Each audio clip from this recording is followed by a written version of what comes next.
Alan Grant. You look the same.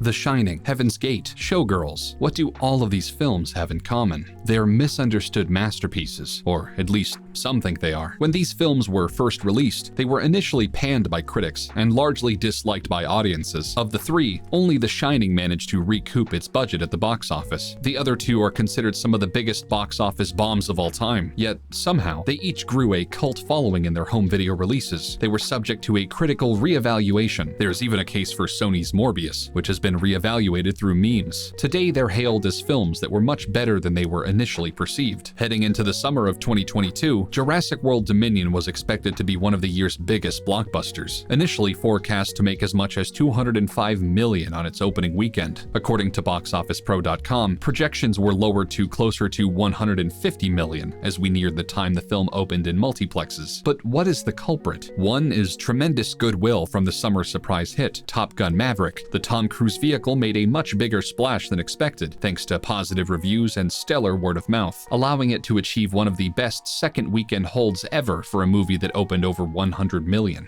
In other words, audiences were spoiled by one of the best Hollywood blockbusters to grace the screen in years. That's why when Jurassic World Dominion began to screen for critics, and almost everyone voiced their dismay for this conclusion of the trilogy, it began to spell doom for the film. With a 32% rating on Rotten Tomatoes as of the time of this video, it seems like not many people were all too enthusiastic about this legacy sequel. However, as we watched the film, we began to realize some eerie similarities between the characters' fight for justice against the evil rich tech company Biosyn and the writer-director's own struggles with Hollywood megacorporations Disney and Lucasfilm. Was Jurassic World Dominion actually one of the most brilliant Hollywood satires we've seen in years under the guise of one of the dumbest blockbusters ever made? To understand why Jurassic World Dominion is a misunderstood masterpiece, we must rewind all the way back to 2017. After the success of the first film in the Jurassic World trilogy, Colin Trevorrow made the unorthodox family thriller The Book of Henry, sporting a 22% on Rotten Tomatoes. The Book of Henry is considered by many to be one of the worst mainstream movies of that decade. Also in 2017, Trevorrow departed from his next high-profile directing gig, helming the third film in the Star Wars sequel trilogy, which was to be entitled Duel of the Fates. Although officially the reason he didn't get the job was said to be the damning creative differences with producer Kathleen Kennedy, some fans have speculated that he really lost the job because of how colossal a misfire The Book of Henry was. But Trevorrow need not fear. He was able to return to the series that brought him into blockbuster filmmaking in the first place, Jurassic World. In 2018, it was announced that Trevorrow would co-write and direct the third film in the trilogy based on a story by himself. Fast forward to 2022, and it's clear that Trevorrow's anger over the situation has been reflected in the script for Jurassic World Dominion. The Jurassic Park series isn't known for being too subtle with its subtext. Jurassic Park has always been anti-corporation, and the first Jurassic World took that a step further to target Hollywood and theme parks. Well, it appears that either in a fit of rage or an attempt to bring the rest of the ship sinking with him, Trevorrow has turned Jurassic World Dominion into one of the most blatantly anti-corporate, anti-Disney satires ever made. Like it or not, you have to respect it for its audacity, because Trevorrow was not quiet about his anger towards Disney in the script. Also, there are major spoilers ahead, so you probably should stop watching now if you still haven't seen this glorious trashterpiece. Alright, are you still with us?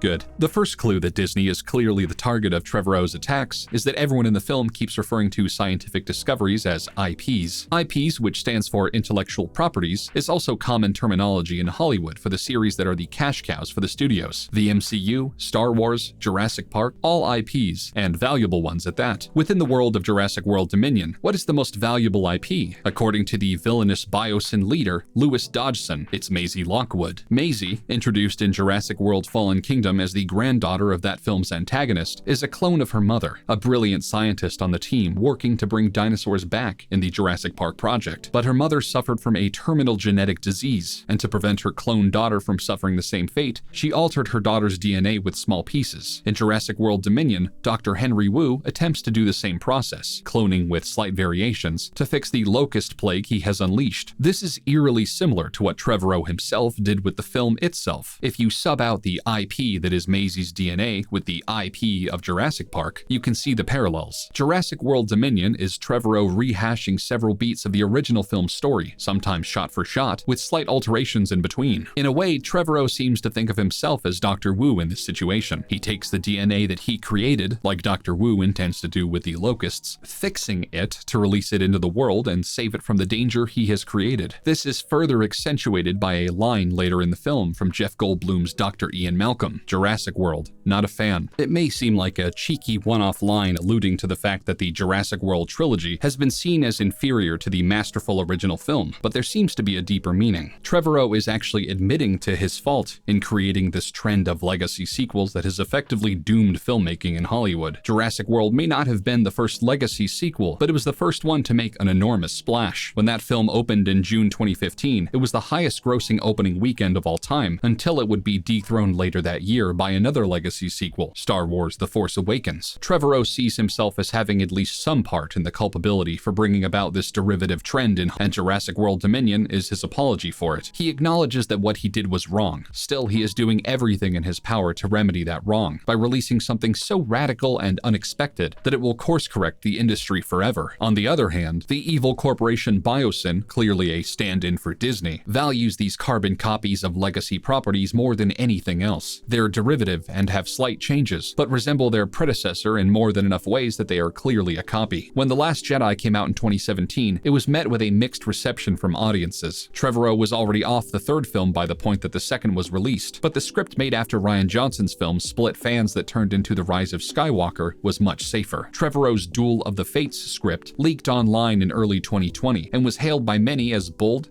dark, and significantly better than The Rise of Skywalker. Perhaps Kennedy and Disney were scared of what Trevorrow wanted to do with their previous film clones, so they gave him the boot. Hell, Biosyn head Dodgson still has the Barbasol can used by Dennis Nedry in Jurassic Park in his attempt to smuggle the dino DNA out of the evacuation on his mantelpiece. While this was obviously meant to set up a death scene that mimics Nedry's death in the original at the hands of a group of Dilophosauruses, it also shows how much Disney idolizes their IPs. At another point in the film, Dr. Ian Malcolm rants about Biosyn. They lure you in with all these promotions in a short period of time, and of course, your loyalty to these, and picks up an origami figure of a dinosaur. Naturally, in Jurassic World Dominion, DNA is equivalent to intellectual property, so dinosaurs are a stand-in for Star Wars in this case. He was lured in by Disney because of the promise of a great, high-paying gig and his fandom of the Star Wars universe, but hung out to dry the second he did anything even the slightest bit different. Later in the film, the new character Ramsey, the main whistleblower against Biosyn, confronts Dodgson, who wants Ramsey to become the new figurehead of the company, and says, I'm not you. This is Trevorrow standing up to Disney and Kennedy, refusing to play ball and sticking up for what he believes in, potentially at the cost of his own career. But perhaps the most damning indictment of Disney and Kennedy in the film is when pilot Kayla Watts says, "We have no plan, that is the plan." This mirrors the strategy with which Disney approached the Star Wars sequel trilogy. They had very little plan as to what they would do, and ended up crashing as a result. Like Watts and her passenger, Owen Grady, Disney managed to escape their lack of plan relatively unscathed, but not without crashing their precious plane, the Star Wars series, in the process. Maybe with a plan in place, perhaps by keeping Trevorrow on board, Kennedy could have saved the series. But Trevorrow is an egomaniac. We have known this since he reacted so violently to the negative press reaction to The Book of Henry, and now he sees himself as the savior of Hollywood by putting out a legacy sequel that will fix all of the wrongs caused by the legacy sequel trend that he created. Sure, Jurassic World Dominion is messy, and it definitely brings this Jurassic World trilogy and the Jurassic Park IP as a whole to a crash landing.